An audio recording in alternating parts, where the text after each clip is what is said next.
Hi there, and thank you so much for tuning into this virtual session of Top Screen 2020. My name is Renee Paxton, and I'm the State Reviewer for VCE Media. To begin, I'd like to acknowledge the people of the Kulin Nation, the traditional owners on the land on which we are gathered, and I pay my respects to their elders past, present, and emerging. Today, we're going to have an online discussion panel, followed by a Q&A with some of the filmmakers behind the amazing work in Top Screen 2020. As you probably already know, Top Screen is part of the Season of Excellence. It's a celebration of the work created by VCE students in a range of areas, including design, technology, arts, music, drama, but most importantly, media. Hopefully you've all been able to see the amazing films that ACMI is hosting on Vimeo for you. If you have, then you would have seen all of the hard work and dedication that these talented and creative individuals have put into their work. I'm not going to lie, VCE Media is a challenging subject, but I think it can be one of the most exciting and rewarding things that you do at school, even if we are in isolation.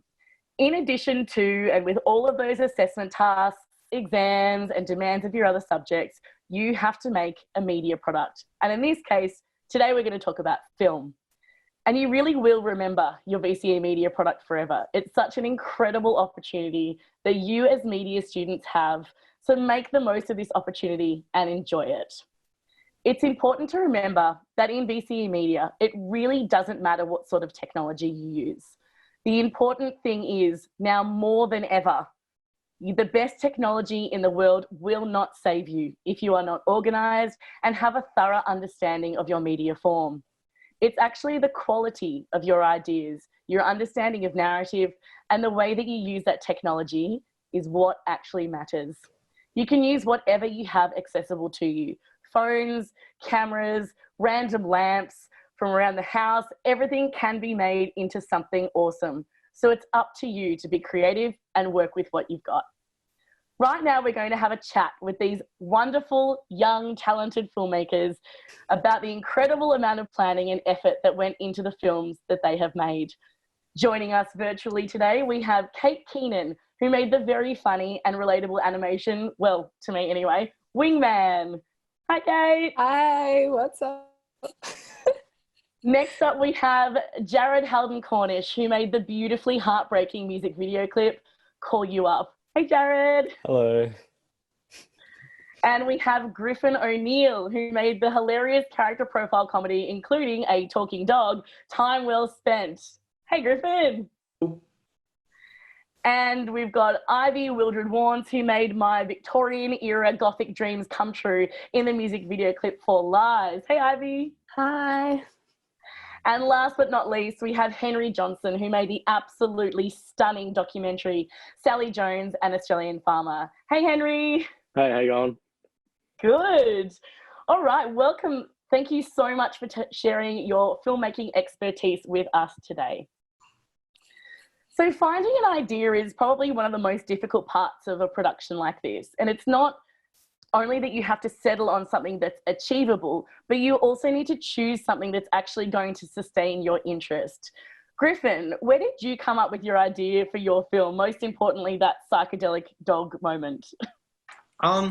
Well, it came from a whole load of different inspiration points. So I guess I was interested in making something that explores the meaning of life, because I was watching a whole load of very nihilistic films, but I wanted to do something like that, but it was more positive, where like they find purpose instead of not finding any purpose. So like I'm talking about films like Taxi Driver and Fight Club, where it's a bit depressing. Like I like those films, but I wanted to do one much more positive and happy. So yeah, that was where the overall idea came from.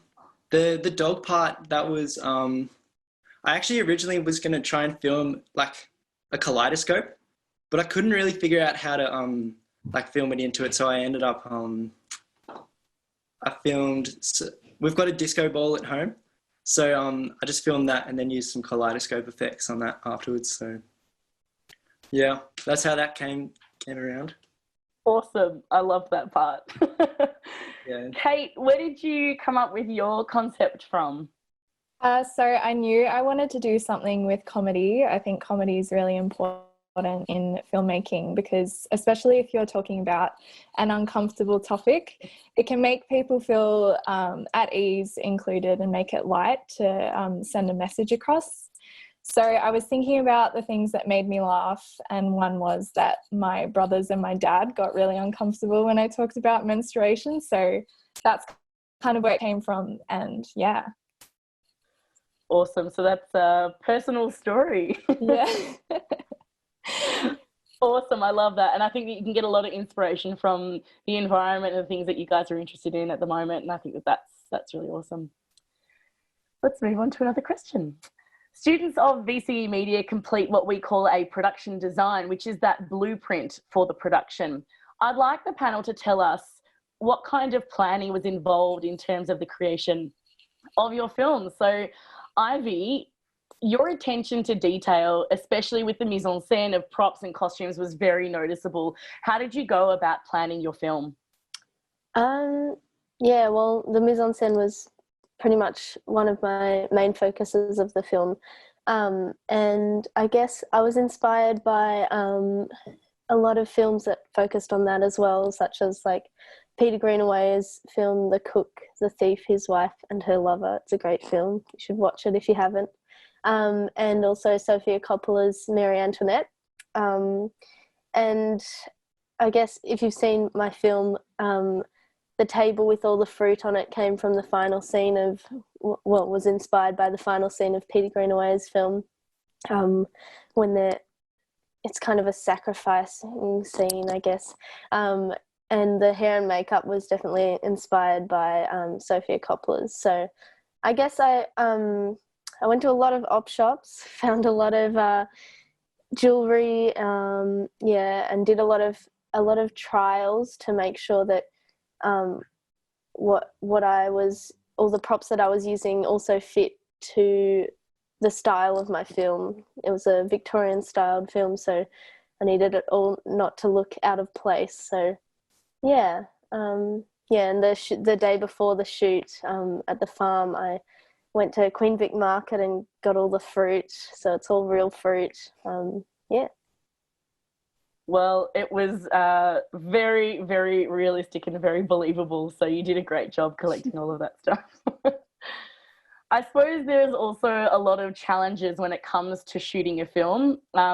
Jared, yours was really beautifully aesthetically pleasing and very narrative driven, as well as a music video. I'd like to hear a little bit about how you went during that principal photography and that production stage. So what were some of your experiences when you were making Call You Up? Thank you, first of all. But yeah, I was really, really lucky in my production stages during filming that I didn't really run into a lot of issues. It was kind of a really strange experience because I was expecting a lot to go wrong, as like my media teacher and a lot of past students had warned me, like, oh, it won't ever go according to plan. But I think part of the reason that everything went so well and so smoothly was like I just organized everything. So like I went full nuts about it, organizing everything so crazily. Like I was looking through my folio before this Q&A, and I was just like trying to refresh myself on what I did. And one of the things I think that was the most valuable that I did to try and orchestrate my whole production was I planned out every single day, like every shoot and scene that I was going to do. I planned it like, I was so crazy. I planned every like 10 minutes, I like wrote down, like I scheduled the whole day and like what I was going to do, what scene I was going to shoot. And I feel like organizing and like being that organized really, really helped with smoothing out the whole process. So I was really lucky I didn't run into many problems at all, especially because I was really worried because everyone was like, oh, it's a very ambitious feat to like film across all of Melbourne with so many locations and waking up at 4 a.m. to catch a train into the city just to get the shots. So But yeah, if you're organized, you can do anything, I think. Totally. And I agree with you, Jared. I think the more organized you can be through this process, the better things are going to be. And then if you do run into problems, you've sort of got that planned out. So it's quite impressive to hear that you had a 10-minute block of organization. That's very cool. Pretty crazy. But, you know, that helped you iron out any of the issues. And the fact that you didn't have any of those issues, that's, I suppose, a testament to how crazily organized you were. But that's a good thing. Yeah, I really guess. good. Totally. Let's talk a little bit about sound, actually. Henry, sound is one of the things that students find really difficult, especially in a dialogue-heavy production like a documentary. Henry, yours had a lot of dialogue in it. So were there any sort of tips or tricks or anything that you learnt along the way to capture really good quality sound? Yeah, definitely. Well, mine was shot on a working farm, so obviously that even came with complications. There were lots of workmen there when we were actually filming, so like we'd have to stop when chainsaws started up or someone drove past on a tractor. So I guess that sort of emphasised keep doing shots on your day of production. The day I filmed the interview, we spent about, it would have been 4 hours, like just filming for what is like a 7-minute movie. So we had so many shots that I was just able to go back in post-production and edit the sound together and cut bits in between sound bites and that sort of thing. So I guess, especially if you're doing something like a documentary and an outside documentary where there could be background sound, which there definitely was on the farm where I shot mine, just having like that backlog of all the different files that you can go back and work with. You're never going to be like mad that you took too many shots. So yeah, definitely just take as many as you can, and it'll make it a lot more easier in the editing stage. Yeah, absolutely. I agree with you. I think it's better to have more than less, obviously, but also you've done a really great job with editing because you had more, but you were able to contain that too. And I think that's what's really sophisticated about your product. So that's awesome. Well done. Thank you. Let's talk about music, because we always talk about copyright and things like that with music, and that's always a bit of a hot topic for VCE Media students. And getting copyright clearance for music can actually be particularly difficult. Jared, you did a music video clip and you have a very interesting story. So how did you organise the copyright clearance for your music? It's a bit of a long story, so I apologise. But yeah, it was very tricky for me because my band, the artist who produced the song that I wanted to do a music video to, had all passed away tragically in a car accident a few years prior. So it was a very sensitive kind of issue going about contacting a family to get copyright to use the song. But I was so dedicated to my idea for the story and the narrative. Like I could see it so clearly, and I had such a vision that I really tried to chase that dream to get the copyright from the family members. And I wanted to do a tribute. Like I wanted to make a tribute for the bands because their work was so up and coming and it was so good. So I've actually got the folio page open so I can see. But yeah, 7 attempts I went through to get permission. I messaged the band on Facebook, hopefully thinking the family would be monitoring it, and then I emailed their Gmail that I found on the website, and then I emailed their manager, and then I emailed another one of their managers, and then I thought, like, it's kind of hard because I feel like I'm overstepping the sensitive issue. Like I don't want to be like, oh my god, can I use your music? And like, but I don't think they opened any of it. So I finally reached out to a foundation called the River Reeves Foundation, which River Reeves was one of the members of the band. And his family made that foundation, and I reached out to them to get the copyright, and they finally responded on Facebook and gave me written consent to use it. So that was the most exciting thing, and I could then finally plan the rest of my production. So yeah.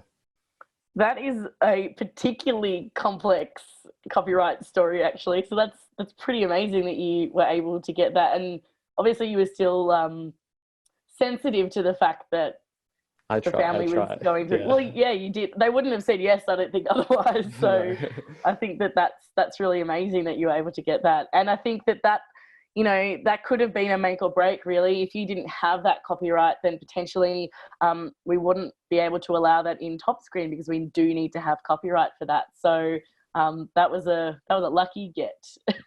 Yeah, thank you. Awesome. I'm keen to find out a little bit about the post-production process. Griffin, you had some visual effects that made me laugh a lot, and a whole bunch of fun stuff in there. Can you tell us a little bit about your production, your post-production kind of process? Well, it just took forever, like so long, and it was really like grueling. But I guess I kind of prioritized them in regards to like what they'd add to the story. So like the lips on the dog, that was the thing that took the longest. But I just couldn't see it working just as an overdub, I think it is, just like because it wouldn't make sense. So I guess that was the most important thing, just figuring out what effects you're going to put all your time into. And like you can learn it all through YouTube and stuff. So that was really helpful, but just prioritizing stuff. So did you find you had a bit of time issues in terms of that edit because it took so long, or were you able to get there all right? Yeah, it was feeling like last minute, if that's what you mean. But still, I was able to like put in the time and everything. So yeah, and I was really happy with the end product. And you get out what you put in, I think. So yeah. Yeah. Well, it was all very funny, and I think all of that grueling hard work definitely paid off. Thanks so much. So a lot of schools at the moment would be in Unit 3 or sort of finalising Unit 3, and we complete those production experiments that help iron out any of those kinds of issues that we might face when we're making that final production. Kate, what kind of skills did you feel like you needed to do as an experiment for your animation? So I did 2 major experiments, one focusing on Foley sound synchronization and the other with placing animation on top of live footage, because at that stage I wasn't sure what stylistically it was going to look like. And I ended up only using the Foley experiment, but it was integral to the film because, as you can imagine, when you're drawing something, drawings can be quite subjective. So I struggled to draw a trolley, for example, and I thought, how are people going to know that this is a trolley? And the sound is so distinct that no matter how you draw it, it will look or like at least sound realistic. So that's really important. And yeah, I would really recommend adding sound behind your film. It really like brings it to life, especially in animation. Totally, and I thought that was a really special part of your production too, having those sounds being really convincing. It definitely backed that narrative up for you, which was good. And I think it's interesting that one of those experiments you just decided to not use that technique. I think that's kind of important about those experiments because it irons out any of that stuff. You were thinking this is the way you were going to take it, and you did it and you went, nah, actually I don't like that. Yeah. And I think that's really important with that process, to realize what you don't want to do and what you do want to do. Yeah, totally. And with your experiments, do as many as possible and just try everything, because you never know what you'll need in the end and what you might choose to do. So yeah, I would definitely recommend it, even if you're not sure. So yeah. Good recommendation, Kate, for sure. Henry, yours was more of a structured, stylized documentary. What kind of things did you experiment with in that stage? Yeah, so I used the experiment stage to really develop what sort of style I wanted my film to sort of take the form of, and sort of generate my own style through doing those experiments. And I knew I wanted my film just to be just talking headshots. I wanted to remove myself from the documentary, and because I felt like that would like give like a better connection between the storyteller and the audience if I wasn't there prompting her or that sort of thing. And I wanted to go for like, I always imagined it like a teacher sitting in front of like a group of primary school students and like reading them a story and having them being really engaged. So what I did was I did 2 production experiments. One was storyboarding, one was B-roll editing transitions as well. So as I said, I had just talking headshots. interchanged with really stylized B-roll. And I wanted the quality of the shots of the B-roll to match the quality of the story that was being told. So that was something I worked really hard on. And that sort of meant that it ensured the B-roll that I used like gave justice to the quality of the story that was being told. So in my experiments, I practiced moving between those B-roll shots and the talking head shots in order to like make a really smooth story where I like didn't lose the audience's attention and had them sort of grouped throughout the whole thing. So in terms of those experiments, I was like experimenting with different selection of shots to use with the camera transitions, capturing both with like gimbals and sliders and drones, like looking at how to mask shots with like an editing mask on Premiere, like doing shaky cam transitions, as well as like stabilizing and color grading the footage as well.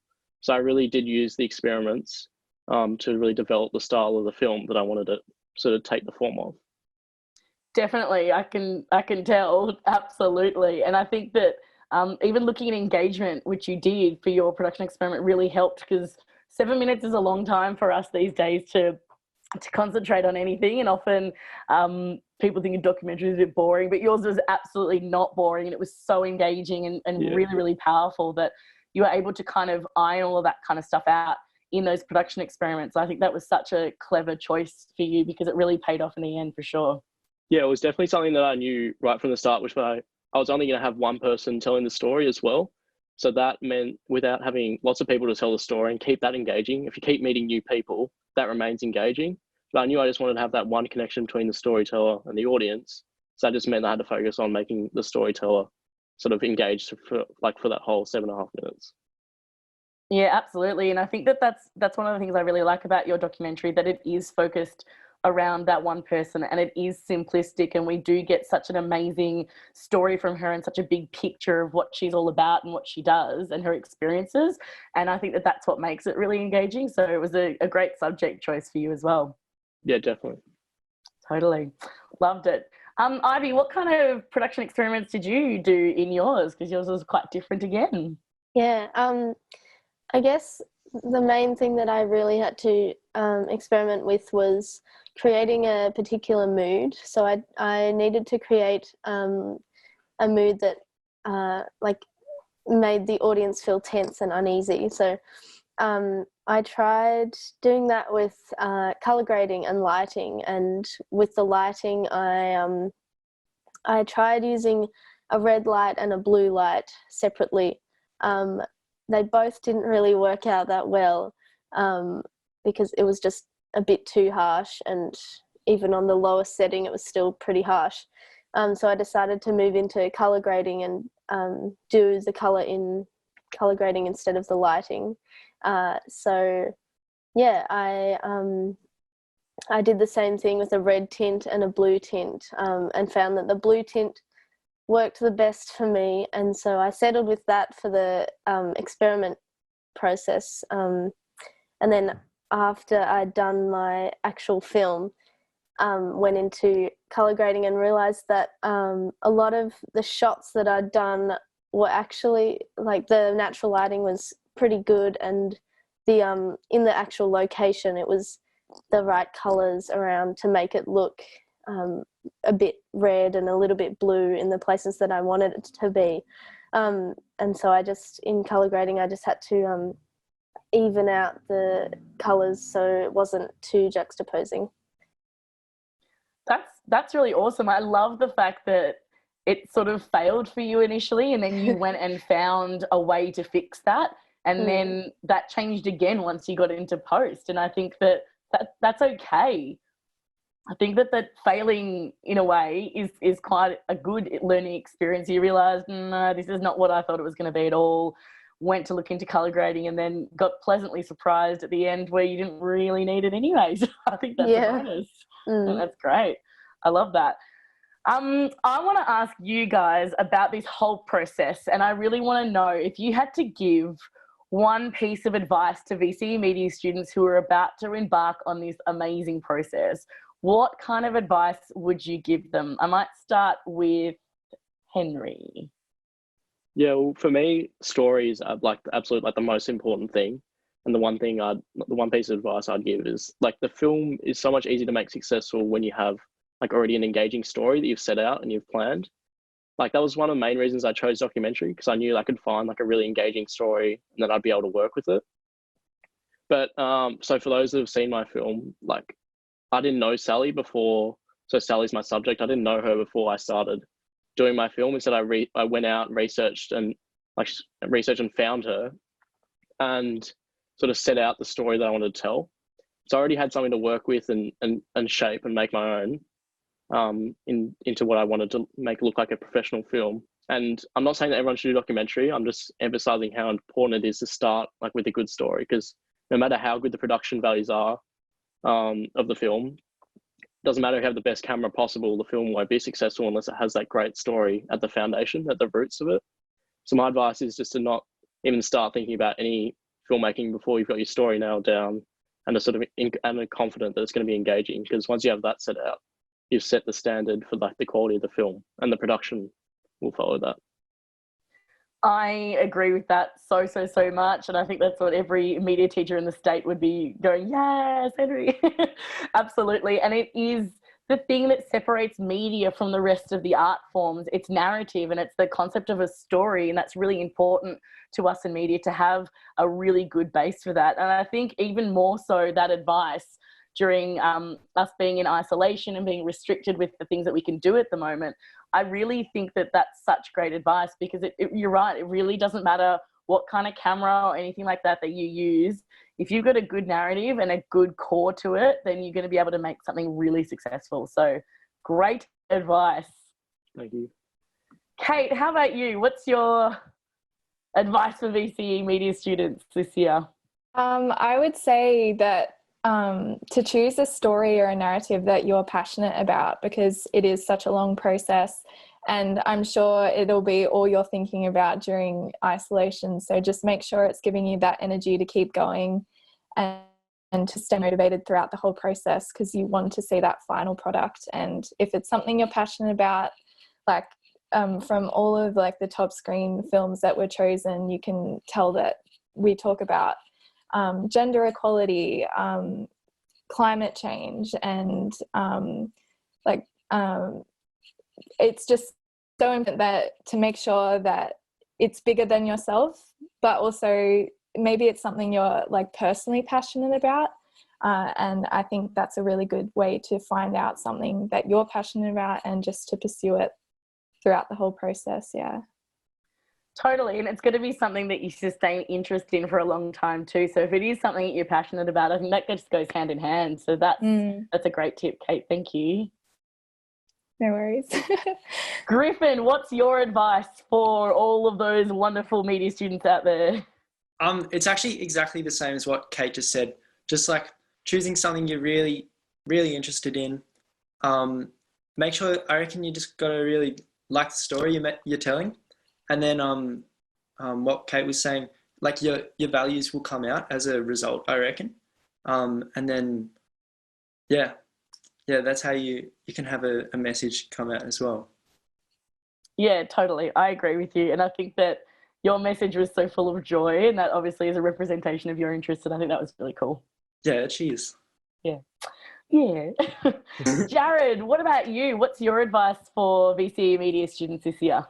My only real bit of advice, which I told the media students last year when I was leaving high school, is basically just become obsessed with your media products, pretty much. Like, I never, the whole year, I never saw media as a subject. I saw it as like a break from my other subjects. So like I was doing like, you know, the boring subjects like chemistry and everything. So like when I was done with my boring subjects, like boring homework, I would like, as a reward, I would always work on my media project. Like I'd go straight to my folio and like put 3 hours into that, or like I'd go into my computer and like start editing it. Because, you know, if you're super passionate about what you're doing and you're super excited to work on your project, I guarantee that you're gonna like produce something that you love. Because it's like, I just be happy to like do your production, because at the end of the day, that's why you're doing media. You love media. and you want to create something, not because it's a subject that you want like a 50 study score in.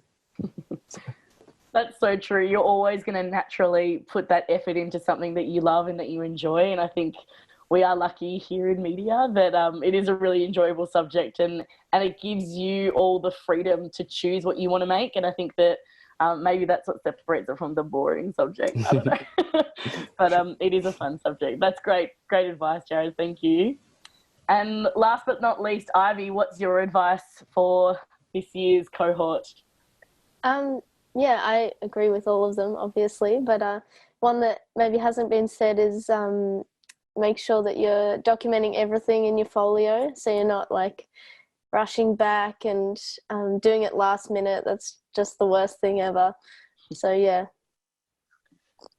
Awesome. So it's a bit of an organisational tip from you, Ivy, which is very important, absolutely. I think that this task can be huge and can be overwhelming if you're not organised. So I think that that's really great advice. So thanks so much for that, Ivy. No worries. So now we've got some Q&As that we've had come in from different media students and their teachers around the state. So let's dive into a few of those. So we've got a question here from Keysborough College, and I want to ask this to Griffin. What is the most exciting or fun experience that you had during your production? Well, the one that comes to mind, there's this part in my film where my granny, she plays one of the characters. She throws a pea and it bounces off the bench, and we spent about like 40 minutes of just her throwing that pea like over and over again, so many times. Yeah, that's what I remember the most. What's not necessarily like an exciting memory. Is that what the question was? What was No, it's just a fun thing. That's a fun thing. Yeah, that's fun. Yeah, my grandma threw that pea like 100 times at least. Poor thing. But you know what? A great memory to have with you and your grandma about the pea situation. I love that. Fun. That's awesome. Jared, did you have any fun experiences during yours? I mean, I was really fortunate. My actors were just the best people. Like, they were so willing to do, like, to go above and beyond for me. Like, my male actor, Cameron, he woke up at 4 a.m. He woke up at 3 a.m. actually, and we caught the train at like 4:30 a.m. So just like, I feel like not really a single memory, but just like spending time with my actors, and all three of us were just like enjoying the experience, and we had so much fun filming, and then we'd like stop having fun and would be all serious and start filming again. But yeah, I feel like having fun with your actors and making sure that they're appreciated. Like, I took my actors out for dinner. It was actually one of the shots in the restaurant. I filmed them eating dinner, but like after I ate dinner, with them, I went and filmed them eating dinner together. And then I bought them dinner, and just spending time with your actors is the best thing. And they just, as long as you've got amazing people to work with. So, yeah. Totally. And I think that that's part of that really memorable experience. It's such a long process. And then you have these really nice moments that you'll think back in, 15, 20 years when you're well and truly out of high school, being like, that was really nice. That was a really nice time. So yeah. That's really nice that you had that kind of experience. I've got a question here from Box Hill High School. We sort of addressed it a little bit, but I might ask a couple of different people. Ivy, this one's from Box Hill High School. What was the very first idea that actually inspired you creating that film? You talked about the things that you were influenced with, but where did that first initial idea really come from for you? That's really hard. I can't really remember. I think I started, I didn't really come up with the full story and the twist at the end until a little bit after I'd come up with just like the main sort of the mysterious women, with the style, I kind of just, my first idea was to create something that was in a Victorian style, I think. And it also, with one of our other music videos, it was kind of a sequel to that, or no, it was a prequel to that. Sorry. That's really cool. You actually found sort of a purpose for your film to have a life after VCE Media. So I think that's really special that you had that opportunity to do that. We've got another question here, which is deep. This one's from Star of the Sea College. I'm going to ask Henry this one. What do you think helped set your film apart from the rest?